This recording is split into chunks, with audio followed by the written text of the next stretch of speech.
आज आमे जानिबा हनुमान विषय हनुमान पिलायन विषय। गोटे सुंदर पर्वत पाखरे गोटे सुंदर बनटे थिला। सेठी सकाळ हेले पक्षी मानकर जो शब्द थिला ताहा अति मधुर थिला। पवनर स्पर्श होताए सेटा अति सुंदर लगे। तेणु सेठी रहुथिले जणे चंचल शिशु सी होचंती बानर शिशु हनुमान। तांकर माँ अंजना आ पिता केसरी। हनुमान बहुत बलशाड़ी दृढ़ आउ सर्वबले से खेलुथिले। तेणु दिने सकाळे अंजना फल आनिया को गले। से समय हनुमान को भारी भोक लगुला। से आकाश को देखिले। से समय रंगीन सूर्य उदय होता जहाँ गोटे लाल फल भली देखा। सी हनुमान भाविले यह गोटे सुंदर फल। जेहेतु भोक लगुला से कहले मुझे खाइबी बोल चित्कार कले। से ऊपर को उड़िकी गले। ऊपर को उड़िकी गले सूर्यदेव यह देखिए आश्चर्य हेले। से कहले ये कौन? ये गोटे छोट बानर कौन फल खाया आसुची? सूर्य भयभीत हो गले। से कहले कौन फल खाया आसुची ना मत खाया आस ना कौन करने आसुची? तेणु से जाइए सी सूर्यदेव तापरे से जाई कहले इंद्रदेव को। इंद्रदेव को कहले मत टिके रक्षा कर। ये पिला कौन मो पछरे गोड़े खाइब बोली से जापारनी खाइब बोली गोड़े तेणु मत रक्षा कर। इंद्रदेव ऐरावत हाथी रे आसिले। सी तांकर वज्राघात कले हनुमान को ऊपर। हनुमान को ऊपर जो वज्राघात कले से समय हनुमान बेहोश हो तले पड़ गले। जेहेतु पवन देवंकर पुत्र बोली कहा जाए हनुमान को से समय पवन देव रागी गले। पवन देव रागी जाइकरी से कौन कले पूरा पृथ्वी रे से पवन बंद करदे। जेहेतु पवन बंद करदे तेणु से समय आउ समस्त निश्वास प्रश्वास नेबार समस्त कष्ट हो गला। कष्ट है जो आसिले समस्ते पवन देव प्रार्थना कले नाई आमे तांकू भल करदौचु हनुमान को।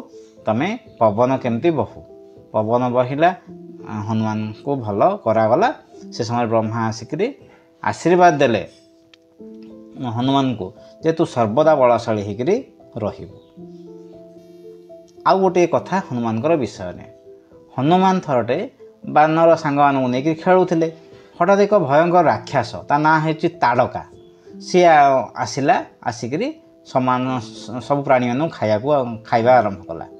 से तार दांत बड़ बड़ से तार नाली आखिरे से करिकरी गर्जन कला। पक्षी माने भयर चित्कार कले कहले बंचा बंचा ये राक्षस आसी। हनुमान साहस सहित आगे गले। से समस्त कहले भय करनी मु अच्छी। से जापर से राक्षस पाखे जा पहुँचले।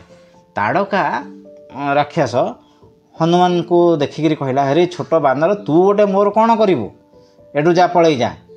हनुमान कहले जे तू एठू पलई जा नले ए बनरे तते देखिक एम सब डरुंत पलई जा। किंतु ताड़का गलानी।